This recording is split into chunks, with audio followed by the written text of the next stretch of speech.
All right, y'all, let's get into why it's important to talk about the drugs and the past and these things, because what we are told in society, what we are shown in society, what we are brainwashed as society to think of drugs is there to make you scared first off, but it's also there for you to discredit anyone that can think for themselves.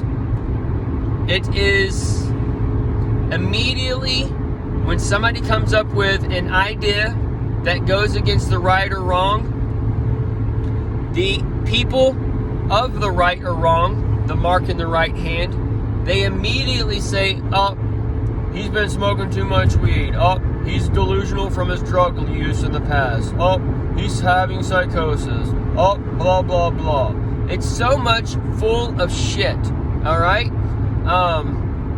This is why when you actually confront these people, they always go into the corner and piss on themselves. Because the fact of the matter is, most people haven't been up for 3 or 4 or 5 days, and to see what it is to be actually delusional, or what it is to actually deal with somebody in delusion, okay? My brother, for instance, and my uncle. My uncle showed up when I was a child, all panicked. We didn't know what was going on. I was freaked out like kind of a kid, but it was in my teenage years. Just showed a little bit how naive I was, but he showed up like one Christmas or whatever, thinking the people were trying to take the money out of his bank, all right? And this kind of shows me a thing that's coming to everybody around the holidays. They're going to be thinking the government's coming after their money and shit. So, y'all watch and wait. The things in my past are mirrors for me because I am connected to the 88 time machine, in a matter of speaking, because of my name and my numbers and various other things. I am also connected to the King Spirit, supposedly, because I am born on 4/20/77, and Elvis died at the age of 42 in the year of 77. So, for whatever it is, the things I've been shown, I am connected to that time machine, and the things that I have done in my past, or where I've lived, or teachers I've had, or whatever, they all tell me a story of things that are coming. How my life is now tells me how y'all will be living in the future. Because I've already gone through kind of a tribulation the past 7 years, 8 years of my life. And this is basically when we moved to the mountains, we came back and came back to have our second child. My family turned their whole back on me because I started speaking up for myself, and I didn't let them do what they wanted to do with my kids. And my brother died at that point. Once the brother died, it changed the whole family dynamic. And those times in kindergarten that I told y'all about, of watching everybody, that helps me cope with my family leaving me and deserting me as well, in a matter of instance, okay? They're there for me carnally, but not there for me spiritually, because they're the ones who call me crazy and delusional and whatever else, and blame all this shit and whatever, okay?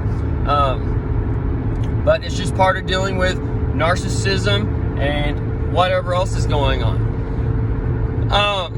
But the drug use, y'all are scared of all these drugs. You're taught to think these people are crazy and all this other shit, when it's just not true. And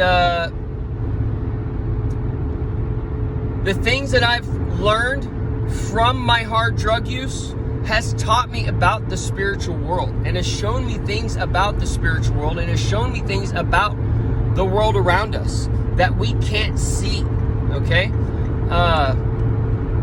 So without these substances, without these dark hours in my life, according to the world, I would not have been taught that light, okay? Without getting that nitrous oxide and having that dance off with my buddy in the living room and stuff, that was when I was lifted up out of my body. And I was there in the corner for I don't know how long. It seemed like at least an hour or whatever, but I was there watching out of my body, me around the room. Like, it was as real as shit. Like, it's as vivid as can be. And if you know about nitrous oxide, it's one of the safest drugs you can do, first off. But it won't affect the brain or the heart. So you can actually kind of get that mind-body separation, and this is where you're going down in that wormhole, and that wormhole is that time hole. And you do 2 18-inch balloons, lay down on your bed, pass out for 11 minutes, go down in the wormhole, and you learn all kinds of information. And with acid, first time I did acid, I learned that everything around me was evil. And everywhere I looked, there was the so-called demon, or whatever, the what we're taught as the demon in Scary Face. It was all around. And that night I went through space, and I saw all types of things. And either way, folks, with acid, you can see what you taste, touch, hear, whatever. You can hear what you see, taste, touch. All your senses are as one, in a matter of speaking. So I understand that this brainwashing is out there, and it's there to make Christians mostly, because they're the most brainwashed, because they're getting brainwashed by the world and by the church. They're being taught that Jesus was Jew. First off, he wasn't Jew. He was Jesus of Nazareth. He was the King of Kings. Of course he's the king of Jews, because he's the king of all people. He's the king of all kings. He didn't have any king tell him what to do.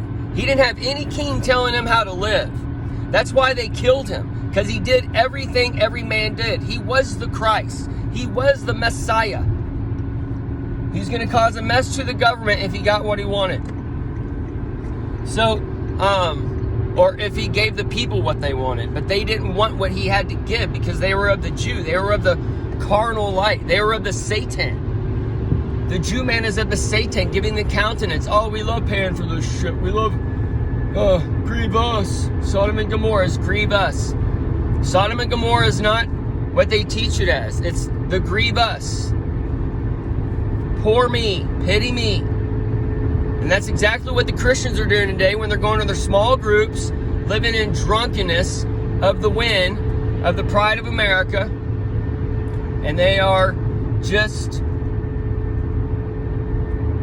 filled with self-righteousness. And they want to condemn the person doing meth while they give their kids meth, called Adderall and Ritalins. And one's made in a bathtub, one's made in a nice beaker. So choose your options, all right? But it's all the same damn thing. You want to condemn one and you want to do the other. You want to condemn somebody doing drugs and being delusional, but yet you're taking Benadryls that tells you it makes you drowsy. So it basically puts you to sleep, or it makes you operating in a fog. If you operate in a fog, then you can't see clearly and you're filled with drunkenness, because what does alcohol do? Alcohol makes it where you can't see clearly. It makes it where your vision gets distorted and you can't walk. That's why people crash and die and all this other shit that people do on alcohol. That's why the Bible says, woe to you who drink alcohol. And it says especially, don't look upon the one that moves awry. What's the one that moves awry? It's the one that moves by itself. That's the bubbly drinks. That's the carbonated drinks. Go listen to the one about the carbonation and the water that I did, talking about the carbonation going into your living soil system, your living oxygen system, and you're just going in and killing yourselves. You have a form of godliness, but you don't believe it. You don't follow it. The whole New Testament is Jesus coming against the Jew, and you're going and trying to worship the Jew. The Jew was a nation, and it is a religion. The Jew nation was one of the tribes that was divided among all the other nations. So the DNA or the actual tribe of that does not exist. It's been scattered. But that religion is of Baal. And that is where you get the by Baal, the 66 books in 1611, given you by your government, preserved to you.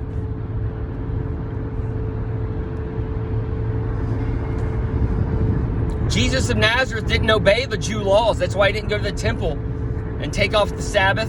And that's why he went there, flipping over the money changers, making whips, telling them they're sepulchres. That's basically dead people.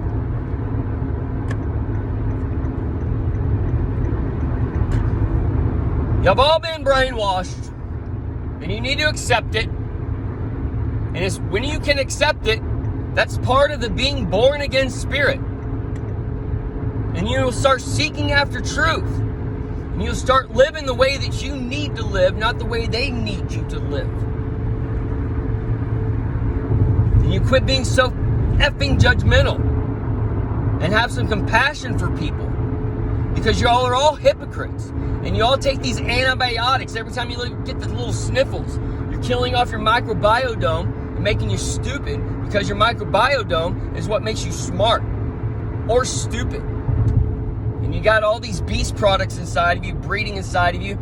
Once you get enough Roundup, that is a antibiotic. So once you eat enough of that, it's going to start colonizing in your body and giving you leaky gut and gluten intolerance and all this other shit. And they want you to get on these gluten-free products because they spray a higher mercury and aluminum pesticide on those and whatever else,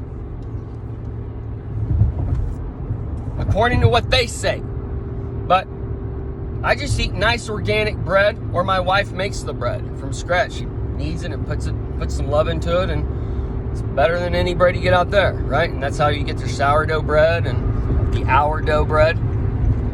The sourdough is the our dough. It's got those microbes in it for them to colonize. And my mom actually used to make a sourdough bread when I was growing up, and sourdough cinnamon rolls and such. And then she lost the starter, and then my wife, she came along and figured out how to make the starters and buy the starters, however you need to do it. Either way.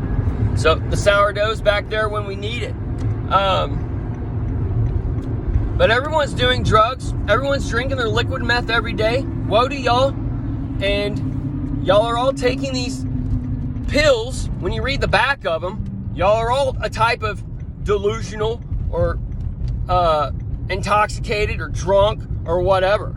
All right? It's ridiculous, and the hypocrisy needs to stop, and y'all need to quit demonizing someone who hasn't done so-called drugs in a long, long time. I am an herbalist, and I do what God has provided as far as nature, okay? I quit doing Benadryls and allergy medications probably 20 years old, 21, 19, 18, who knows, somewhere in there. I quit drinking sodas, like just straight soda, when I was probably like 19, 20, somewhere in there. I didn't do that in hair school or whatever, but just drink water. And then I quit eating fast food around age, well, when I quit partying or whatever, because I used to stay up for however many days, and then I'd go to Taco Bell or get pizza on my first meal or whatever.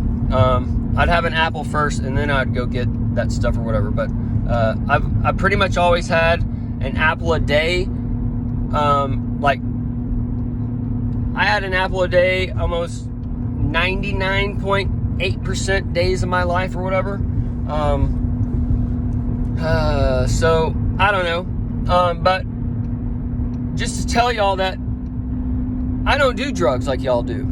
All right? I do natural herbs that God's provided, and I haven't done the drugs that y'all do in a long time. And all y'all doing these drugs, when you actually go and take one every now and then, you'll feel the drunkenness that y'all all operate under, and that's how they get y'all to do whatever the stupid shit y'all are doing today.